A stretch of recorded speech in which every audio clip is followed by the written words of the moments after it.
Olá, bem-vindos a mais um Carta nas Eleições. Meu nome é Sérgio Lírio e eu entrevisto nesses programas os candidatos das principais capitais do Brasil. O critério de convite levou em conta a relevância dos candidatos, a posição nas pesquisas, a diversidade ideológica e a trajetória dos partidos. Hoje eu recebo aqui Edmilson Rodrigues, do PSOL, à Prefeitura de Belém. Candidato, muito obrigado por aceitar o nosso convite e bem-vindo. Te agradeço, Sérgio. Antes da gente começar a entrevista, vamos conhecer um pouco da trajetória do candidato. Arquiteto e professor universitário, Edmilson Rodrigues iniciou sua carreira política em 1986 como deputado estadual pelo Partido dos Trabalhadores. 10 anos depois, seria eleito e reeleito prefeito de Belém. Em 2005, trocou o PT pelo PSOL. Em 2011, voltaria ao posto de deputado estadual do Pará. Em 2014, foi eleito deputado federal e manteve um mandato nas eleições de 2018. Neste ano, ele volta a concorrer à Prefeitura de Belém. Candidato, o senhor é um caso, vamos dizer assim, raro, quase único nessas eleições, que foi capaz de unir os partidos progressistas, no caso de Belém, a exceção apenas do PSB, em torno da sua candidatura. Qual é a lição que o senhor acha que Belém e essa aliança que foi formada aí dá ao resto do país, ou dá pelo menos ao resto dos partidos progressistas no Brasil? Sérgio, é o par dialético, convicção estratégica e humildade para estabelecer uma relação de respeito com os diferentes. Porque sem essa mediação, você supõe que é o dono da verdade e aí todas as dificuldades são transformadas em barreiras intransponíveis para construir juntos projetos de futuro. Na Câmara e no Congresso Nacional, em geral, os partidos que estão na nossa coligação poucas vezes divergem. Eu elencaria, ao longo dos últimos anos, eu sou deputado desde 2015, deputado federal, menos de meia dúzia de eventos em que o PDT votou de forma muito significativa, separada do PSOL, do PCdoB, do PT, até o PSB. Na Câmara tem uma postura de esquerda, não é? Então, a rede tem uma deputada indígena que é um orgulho nacional. Mas a gente, em geral, costuma valorizar as diferenças. E como houve eleição em 2012 e os grandes líderes desses partidos estiveram em trincheiras diferentes, me parece que a gente não quer também sair do palanque de 2018. A esquerda critica corretamente um presidente que não deixou de fazer campanha, mesmo depois de eleito, mas a esquerda, em grande medida, tem que abandonar e tentar curar algumas feridas. O senhor Ou não? esperava que essas eleições, o campo progressista enfrentasse tantas dificuldades? Pois é, essa é a minha frustração, porque eu vi uma candidatura com potencial de vitória no Rio de Janeiro, vi inclusive a Benedita da Silva aceitar ser vice do Marcelo Freixo, mas depois vi o meu amigo Marcelo Freixo retirando a candidatura. Por quê? Porque os partidos que aqui em Belém e em Florianópolis estão unidos não conseguiram dialogar numa capital que tem o prefeito alvo de investigações, totalmente envolvido com falcatruas, com corrupção, com uso da máquina pública de forma indevida, o ex-prefeito tornado réu, e de repente você vê essas pessoas disputando a possibilidade de volta ao poder, quando a esquerda podia, unida, viabilizar uma vitória, quiçá no primeiro turno. É muito triste que nós tenhamos o Orlando Silva, candidato, o Tato candidato, o Boulos candidato, outro candidato do PSB, nós não tenhamos conseguido dialogar, esquecendo que o fascismo, para se instalar, ele não precisa de jipes, de tanques, cabos, soldados. O constrangimento e a cooptação de membros do Supremo, de outras esferas do Poder Judiciário, a hegemonia que se constituiu, a extrema-direita constituiu, com a cooptação do Centrão. Nós estamos falando de mais de 200 deputados, dezenas de senadores. Isso já sinaliza que o fascismo ele está se implantando. Ah, mas como isso? Não tem mais poder de fiscalização contra o crime, nenhuma instituição do Estado brasileiro. Cadê o ICMBio? Cadê o IBAMA? O que é que justifica a destruição desses órgãos? A destruição do RAI? Candidato, desculpe, eu queria justamente entrar nesse tema. Um dos temas mais sensíveis hoje, uma das áreas mais atacadas é o meio ambiente. Isso tem custado, inclusive, a piora, se é que é possível ainda piorar mais, da imagem brasileira, que já vinha se deteriorando desde o impeachment da Dilma, governo Temer, eleição do Bolsonaro. O senhor vai, se for eleito, vai assumir uma cidade que está, vamos dizer assim, no epicentro da maior discussão e da maior desconfiança do mundo hoje em relação ao Brasil, que é essa área amazônica. O que um prefeito e o que o prefeito de Belém pode fazer para se contrapor contra essa destruição da floresta? Olha, Belém é uma cidade periférica de uma região que do ponto de vista continental, deveria ser hegemônica. Mas a Amazônia só é vista e ganha realmente repercussão na mídia por essas perversidades. O incentivo das queimadas, o planejamento do crime contra a floresta, contra as comunidades indígenas, do genocídio, fruto de um planejamento do Estado brasileiro, com apoio de generais, do presidente da República e com o acobertamento de instituições do Estado brasileiro, ainda que devamos reconhecer o grande valor de grande parte do Ministério Público e do Poder Judiciário. Mas o sistema de justiça, infelizmente, apesar do heroísmo de muitos agentes do Estado, o Executivo está conseguindo impor uma política genocida. Não é? Então, nós vamos, na medida em que ganharmos a eleição, governar para desenvolver um projeto de combate à fome, de incentivo às micro e pequenas empresas, para gerar emprego, e vamos, naturalmente, complementar com as políticas necessárias a garantia da cidadania, que está vilipendiada. Então, saúde, o fortalecimento do SUS, o combate ao analfabetismo, a garantia da educação em todos os níveis, naquilo que compete ao município, serão medidas essenciais ao nosso governo. No entanto, uma capital da Amazônia, mesmo sendo uma cidade periférica e com um certo grau de invisibilidade, ela cumpre um papel na luta contra esse projeto geopolítico catastrófico, né? Claro que um prefeito de São Paulo, um prefeito do Rio de Janeiro, ou Belo Horizonte, ou mesmo de Porto Alegre, tem um poder político muito maior de determinação. Mas Belém é capital. Belém tem força. É uma capital com tradição de luta.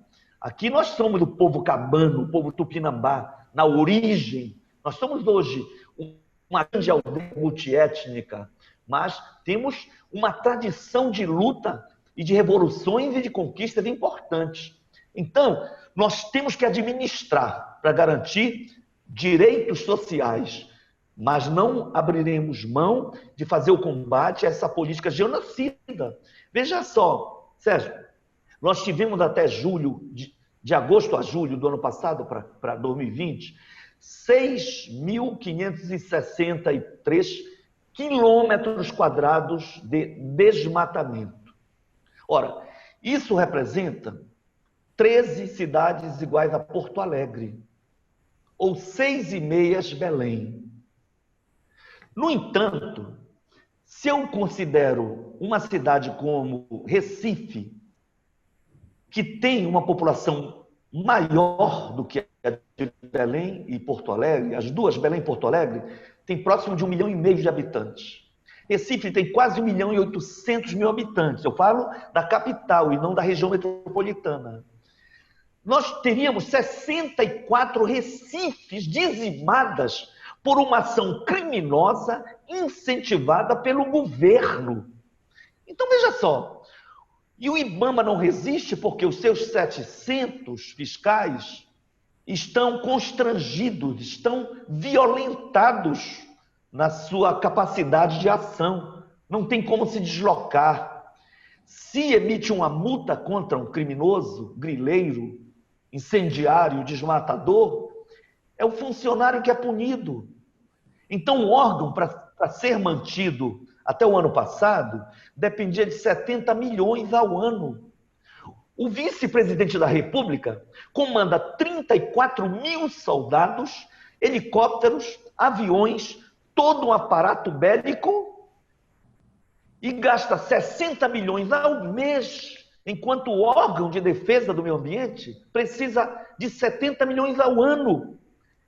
E o governo não libera os recursos, inviabiliza a ação do IBAMA, garante recursos para o vice-presidente comandar uma ação, e nós não temos um único criminoso ambiental hoje, um único, na cadeia. Então, é conivência, é uma vergonha que o Mourão, tendo sido general brasileiro, demonstre que, na verdade, ele é um traidor da pátria. Ele é um serviçal do imperialismo norte-americano. Isso é triste reconhecer. É por isso que a esquerda tem que estar unida. É por isso que Belém está no caminho correto. É por isso que o meu nome é forte. Mas quase 50 pesquisas foram realizadas nos últimos 2 anos. Eu apareci com no mínimo 26%. Então, hoje, eu devo aparecer em pesquisas com 39,5%, 40%, 41%. Temos chances de ganhar no primeiro turno. Eu poderia ser arrogante, mas eu tive muito respeito e paciência com todos os partidos, respeitando os seus tempos. O PCdoB, por exemplo, foi um dos últimos partidos, há 3 dias da nossa convenção, a dizer: Edmilson, realmente não há outro caminho. Estamos juntos.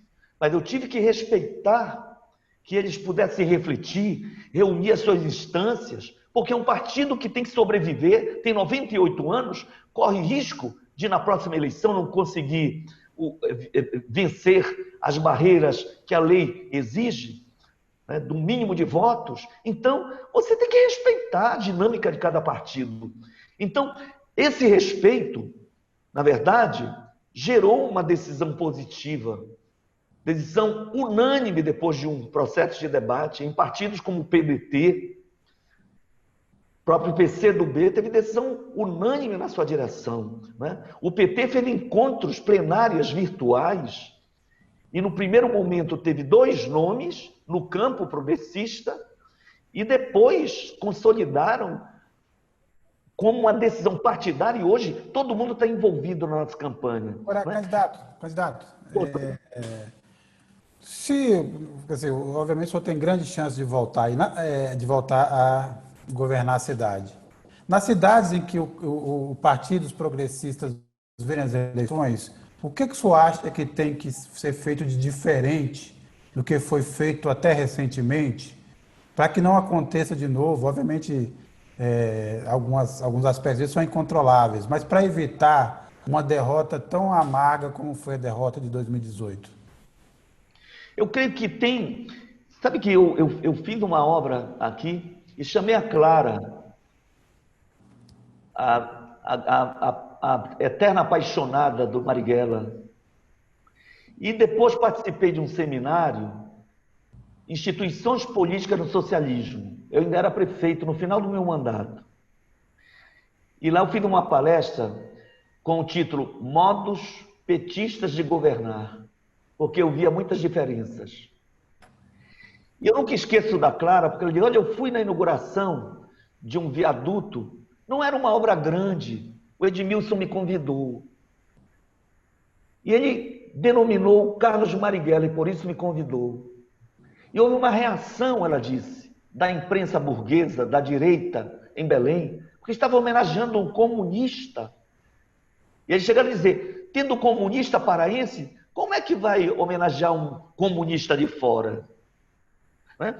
E ela dizia assim, o que nos diferencia? Olha a pergunta sábia da Clara.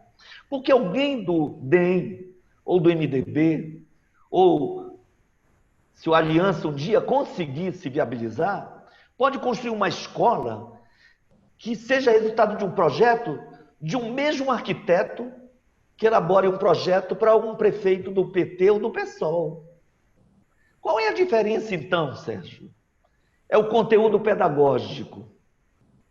É se a educação é libertadora ou não, porque o prédio em si, o asfalto, ele não tem ideologia.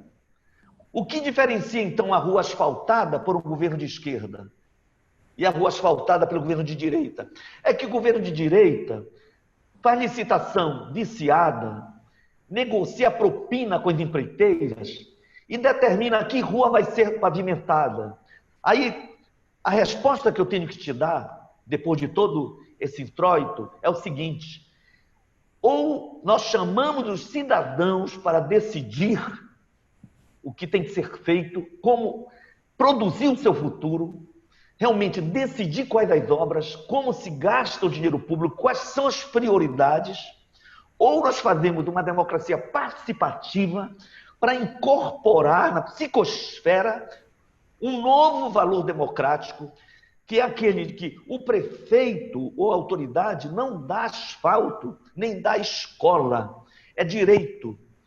Agora, alguns dizem, não fez mais do que obrigação, porque não tem consciência de que é um direito. Mas quando o cidadão ele é chamado a participar, e ele decide as prioridades, e ele conhece os recursos existentes, ele discute a possibilidade de aumento de recursos, ele discute, inclusive, qual é o projeto de desenvolvimento nacional.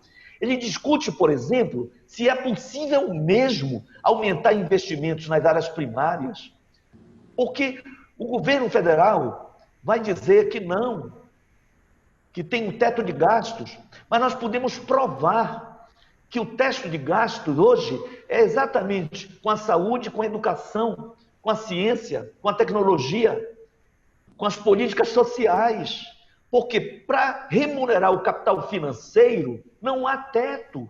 A dívida pública no tempo do Fernando Henrique Cardoso, que ainda está vivo, com 88 anos, era de 60 e poucos bilhões. Era alta, a gente dizia. Alta, 66 bi. Hoje está em 6 trilhões. Porque não há limite para o capital financeiro. Então, nós podemos politizar o debate, mas o povo quer a escola, quer o asfalto. Mas ele pode determinar que, se não é possível fazer tudo, há de se fazer inversão de prioridades. Então, Belém tem que ser cuidada com carinho, no nosso caso. Quem conhece o centro, quem conhece os monumentos históricos de Belém, as praças mais lindas do mundo estão em Belém. Desculpa o bairrismo. Quem conhece o Ver-o-Peso é a feira, a maior feira da América Latina. Isso não é uma mentira. Você conta ali com centenas de embarcações, mais de 2.000 feirantes, com famílias. Agora, ela tem que ser tratada naquilo que está infraestruturado. No entanto, tem muita gente que ainda vive o alagamento, muita gente sem creche para suas crianças. Ainda há muitos analfabetos e há muita gente que não tem plano de saúde e não tem a garantia, na hora da dor, da assistência no sistema público. Esses são desafios e são os desafios que nós vamos fazer, no entanto, participação popular, a busca pela justiça social, com equilíbrio ecológico, que vai ser uma forma de combater essa política de destruição da Amazônia, é reflorestando Belém, que tem 39 ilhas com um acervo muito grande da floresta natural, mas a parte continental, onde mora cerca de 1.400.000 habitantes, é uma cidade desértica. Agora, E nós vamos candidato, investir também nisso agora. Sem participação popular, não há nem justiça social, nem equilíbrio ecológico sustentável. Nesse sentido, democracia participativa, Sérgio, é a fórmula. Não é, digamos assim, um modelo que se diga numericamente como será. Mas a experiência é a ousadia de construção do poder popular pela experiência da participação nas decisões do governo. agora, candidato, tem uma outra questão aí também. Belém tem um sério problema de saneamento básico, certo? Ou tô enganado? Perfeito. Um baixo nível de distribuição de água, de acesso à água potável, muito menos de esgoto. Eu sei que, obviamente, que o senhor se opôs, como todo partido e grande parte da esquerda, à lei de saneamento, que, na verdade, acaba engessando muito as empresas, vai dificultar muito o trabalho das empresas estatais. Como é que, dentro dessa nova realidade, o senhor, e o que, na verdade, um prefeito pode fazer, ou, no caso do senhor, ele pode fazer em relação ao saneamento básico? Sérgio, a ditadura criou, e é positivo ter criado, o CERFAL, Sistema Federal de Habitação e Urbanismo. Criou o Banco de Habitação, BNH, Banco Nacional de Habitação, produziu moradias. Infelizmente, o Minha Casa Minha Vida, que foi um grande programa, mas ele manteve alguns vícios, de jogar o pobre para conjuntos habitacionais, verdadeiros pombais, a 20 e 30 quilômetros do centro histórico. Então, um grande projeto, gerou muito emprego, garantiu casa para muitas milhões de pessoas, mas não rompeu com o tipo de urbanismo que acaba sendo, digamos, ampliador da segregação socioespacial. Já fazendo uma crítica, né? Então, nós temos que reverter isso. Se foi importante que a ditadura, mesmo sendo a expressão do autoritarismo, da tortura, da morte, né?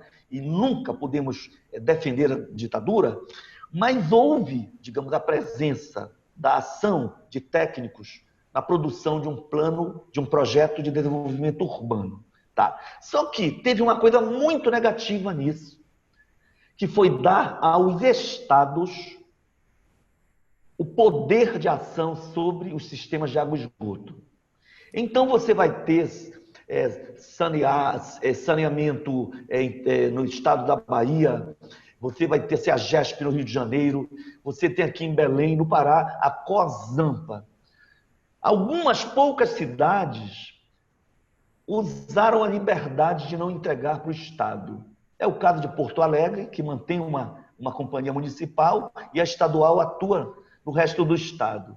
Eu acho que Santos, Santo André, são poucas cidades importantes que mantiveram o controle dos sistemas de água e esgoto. Ocorre, então, o quê? Que a Companhia do Estado não dá conta. Ela não consegue investir. E dizem que a solução é entregar para o setor privado. Eu fui representante, junto com o Glauber, da bancada do PSOL, na comissão especial. Fomos derrotados nesse projeto que visa privatizar os sistemas de água e esgoto do Brasil. Não é solução. Eles dizem que a solução para garantir água para 100 milhões de brasileiros e esgoto seria privatização. Na verdade, 35 milhões sem água e 100 milhões sem rede de esgoto. Ora, aí eles dizem, como vamos garantir isso?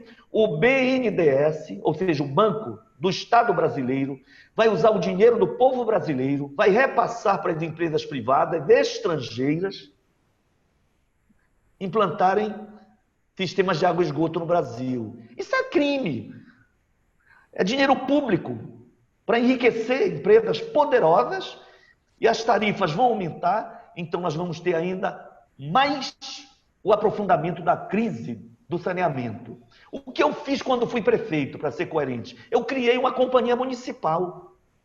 Reduzimos de quase 300 mil para 167 mil o déficit de água. Poços profundos, que Belém é rica em mananciais subterrâneos, Cada poço de 200 metros de profundidade atende 3.000 e tantas famílias e conseguimos, nas ilhas e mesmo no continente, viabilizar uma redução significativa do déficit de água e de esgoto também.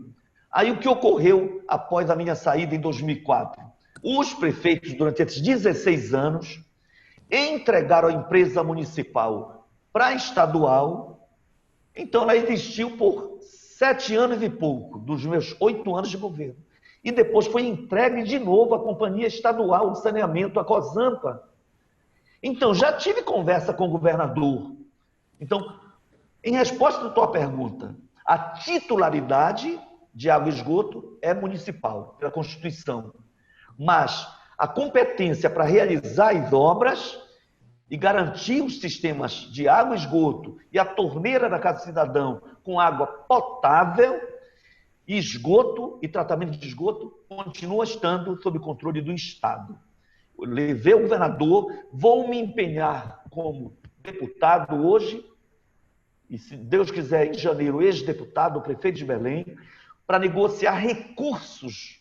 Nós temos direito a 247 milhões, cada estado tem direito. E agora o presidente da República, seja quem for, não pode impedir, porque é impositivo. Eu vou reivindicar que alguns muito milhões seja para tirar Belém desse índice vergonhoso de capital com menor índice de saneamento básico. Isso é um empenho que eu vou fazer. Fizemos, infelizmente, para ter uma ideia, eu saí em 2004, fui para São Paulo fazer o doutorado, voltei em 2010, fui eleito estadual e agora federal 2 vezes. Nesses 16 anos, Sérgio, já temos quase 450 mil sem água em Belém. Dos 167, quase 450 mil. É criminoso o que se faz, portanto, na área do saneamento. Vamos repetir isso, com diálogo, busca de recursos e diálogo com o Estado para que cumpra o papel. Candidato, por que o senhor pretende ser prefeito novamente de Belém? Porque eu amo Belém. Eu sou arquiteto urbanista, eu sou professor universitário, Sérgio, há 38 anos. Eu me formei no dia 22 de julho. No dia 13 de agosto de 82, eu já estava com meu nome no Diário Oficial. Em setembro, eu já estava dando aula. Menos de um mês eu já era professor universitário, mas eu já tinha 5 anos como professor do Estado e da rede privada. Eu tenho 63 anos de idade. Eu tenho mais de 40 anos de magistério. Tenho profissão. Então, eu sou daqueles cidadãos que conseguem ter empatia, porque eu não me sinto feliz como educador apenas pelo fato de ter 2 empregos, de ser relativamente bem remunerado, de ter filhos em condições dignas de vida, ter 3 netos bem assistidos, que comem, que têm casa, têm um amor familiar. Sabe por quê, Sérgio? Hoje eu estive no bairro dos Jurunas, em Belém, e hoje eu chorei a fome de pessoas que vieram para mim dizer do seu desespero. São 10 milhões e 300 mil passando fome. Isso são dados oficiais. Como é que pode o Pará, que tem menos de 9 milhões de habitantes, ter 1 milhão de famintos?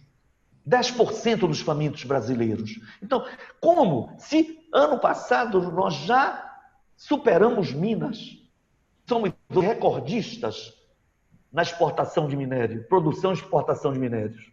Como nós somos os maiores produtores de divisa para este país, como explica que nós temos 2 grandes hidrelétricas e consumimos cerca de 15% da energia produzida no Estado, exportamos 85% da energia e tenhamos a tarifa mais alta do Brasil? Então, é porque o modelo de desenvolvimento é perverso. Ele só aprofunda as desigualdades interregionais e intrarregionais. E não é admissível isso. Então, no que for competência municipal, nós vamos resistir com políticas sociais, como a esquerda sempre faz, fruto de um processo de planejamento participativo. O nosso urbanismo terá essa marca. Nós fizemos do Congresso da Cidade, na minha experiência passada. Agora vamos inovar com urbanismo, com ampla participação popular, que vincule descentralização administrativa, com a criação de 8 subprefeituras, com planos de bairro, conselhos em cada distrito, com representantes de todos os mais de 70 bairros da cidade, do continente e das 39 ilhas, e a desconcentração financeira, para que o cidadão consiga conversar com o subprefeito e possa ter a solução dos problemas de forma mais rápida. Isso é um desafio para nós. E sem participação não é possível. Os técnicos já têm uma experiência de abrir mão da sua autoridade técnica, ou do que seria até um autoritarismo, um tecnicismo, né? Nós já temos muita gente envolvida no nosso plano que já teve experiência de ouvir o povo.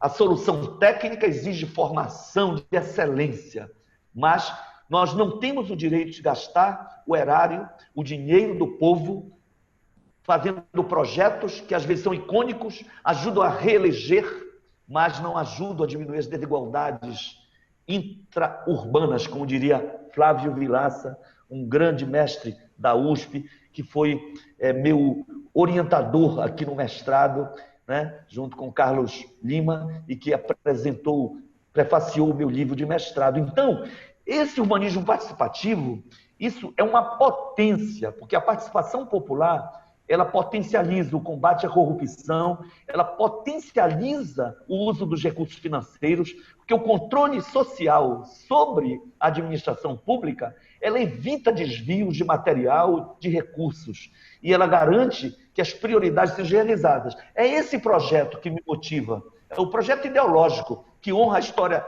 pessoal, a história da minha família, a história do meu povo, a história do povo cabano. Certo, candidato. Eu recebi aqui Edmilson Rodrigues, candidato do PSOL à Prefeitura de Belém. Candidato, mais uma vez eu agradeço muito a disposição do senhor em aceitar o nosso convite e boa sorte na campanha. Sérgio, muito obrigado. Um abraço no Mino, Carlos, que eu sou um admirador. E parabéns pela resistência.